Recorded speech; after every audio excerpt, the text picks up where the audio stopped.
Hi, and welcome back to my playthrough of Darkest Night.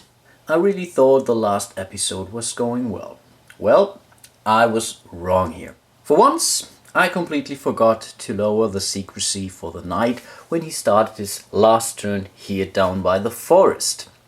And unfortunately, this would mean that the secrecy at that point in time would be lowered to 0. So instead of drawing an event card, she would have to fight the Necromancer instead, which I completely forgot. Luckily, it's not terribly bad, this mistake, because still the druid was here and he would catch the next event card. And as you might remember, the event card that the knight was drawing said we have to exchange the blights here. So in total the damage was not too bad, but still I think it's definitely something we should repair. So for once we will lower the secrecy of the knight by 1, so she starts at 2 now. And second, I think we will now do her fighting. So she will try to elude the Necromancer, so we need a 6 here, and if we don't roll a 6, no, she doesn't. So we will also lower her grace by 1 point. Unfortunately, that was not all. I forgot.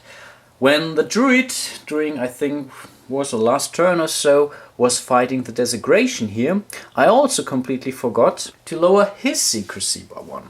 So this is also not really terribly bad, because nothing else really happened there. So but now instead of drawing an event card, he would have to fight the Necromancer instead. But again, thanks so much for letting me know and making me aware of my mistakes here. This really helps a lot to understand this game, to play it right, and to also explain you how to play this game right. So thanks very much. We really have to move the druid away from this location here. That's definitely a problem for him. So as I mentioned, he does not have to draw event card. He has to engage the Necromancer instead. And once again, the druid will use his camouflage tactic card, which normally lets him elude with 2 dice. But unfortunately, we have this evil presence here, so we would lose 1 die again. So after all, we also have to roll only 1 die for the druid. Again, we need a 6. No, that's the opposite of it. So again, we have to spend 1 grace. As his action, the druid will definitely move towards the monastery. Therefore, we would regain 1 secrecy. And as there are no blights whatsoever here at the monastery, the turn immediately ends. I think next we will deal with the rogue here. For starters, he gets the keys from the druid. Keep in mind that's allowed. As soon as you are on the same location, it's basically considered that these artifacts and or objects and so on are more or less can be used freely between the characters as long as they have not been used yet. But I think that's not a problem in this case. So I think the rogue will move to the mountains, and the idea is to gain the holy relic from there. So now he ends his turn with a blight present. He has to engage this lich here, and so he's now allowed to roll 3 dice because of his vanish tactic card and also for his shadow cloak bonus. So that's in total 3 dice. We need at least 1 5. Let's see. And yeah, that's not a problem. So he doesn't suffer any bad things here. I think the knight will stay at the monastery for 1 more turn. Originally I thought really moving her out, whatever, activating this Oath of Valor here for example. But as we lost this grace, I think we will definitely wait for another round. So let's go for some praying here. Okay, that's at least 1 success. So for once we can increase the grace. And because she spent her whole turn in the monastery, we could also increase her secrecy.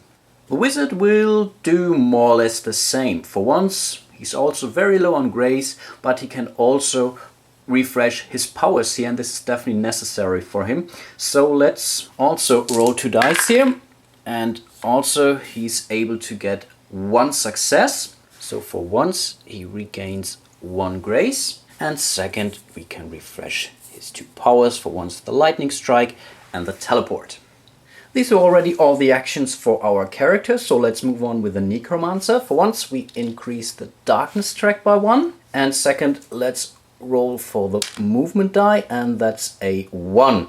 He's not able to find anyone, so we have to look where we will go with the 1, and the 1 says he will move into the village, and there we will have a new blight, and that's again the zombies. Okay, so now we have the spies and the zombies in the village. Nice little location, I think. And then I think I will start with the druid. The druid. Oh, this was bad. Oh gosh, I just see that. I moved the druid instead of the rogue. Oh, that was definitely my bad. Sorry for the confusion here. Definitely we would wanted to move the rogue into the mountains. Okay, but still, let's have the rogue do his action. First of all, we have to face our event. And this says that servant. Again, we have to compare this with the secrecy. This is 7 for the rogue. So that's a scout. We can only elude the scout. Again, we can roll 3 dice. And yeah, that's definitely not a problem. We needed a 5, so this card is definitely resolved. Then we will spend our 3 keys we were able to find here. And this allows us to flip the Holy Relic to the discovered side and take this into the possession of the rogue. Finally, we still have to engage the Lich again, so we will roll for some eluding here. Again, a 5 or higher. Yeah, definitely also not a problem, so this was really very good turn for the rogue. Then I think I will continue with the knight.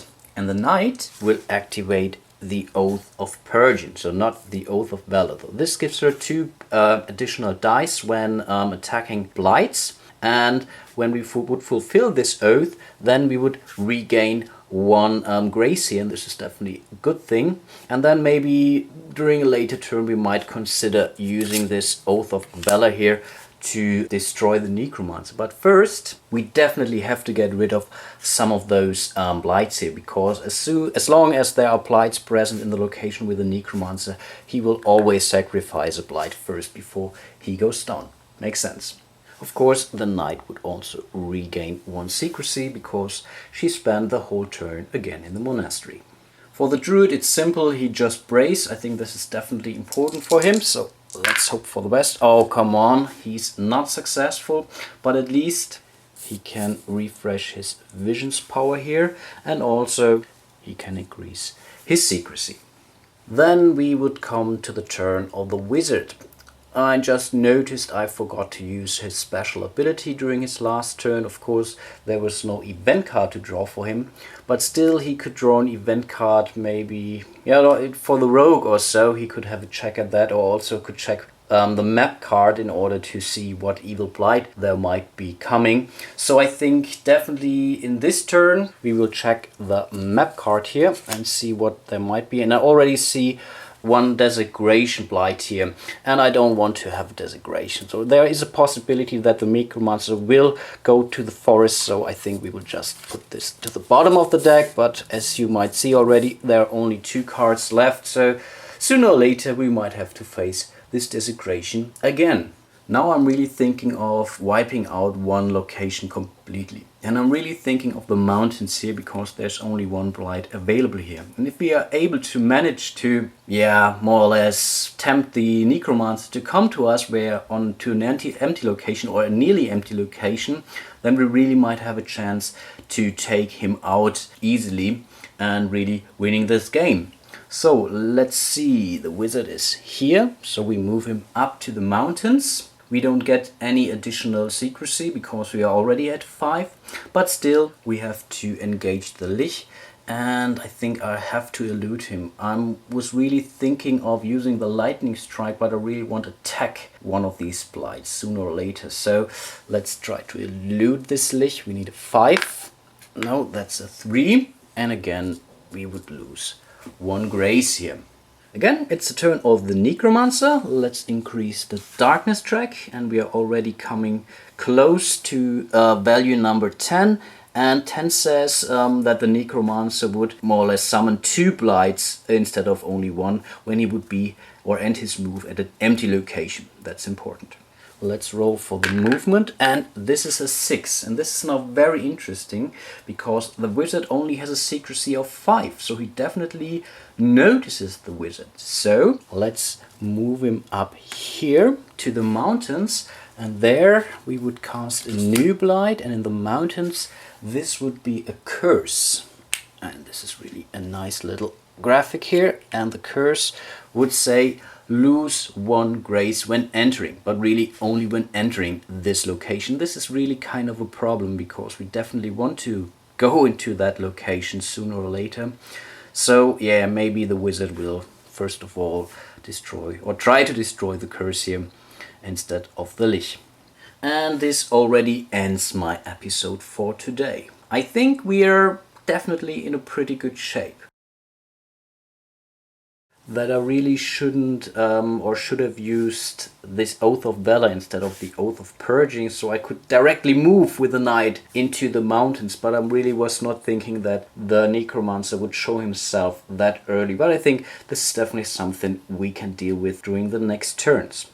Right now, the rogue is also at the right location, at the mountains. He carries the Holy Relic at this point in time. As soon as the knight will move into this location, of course, we will give the Holy Relic to the knight. And then really, we might think of destroying this evil Necromancers. Maybe not during the next turn, but maybe the turn afterwards. I'm really curious about.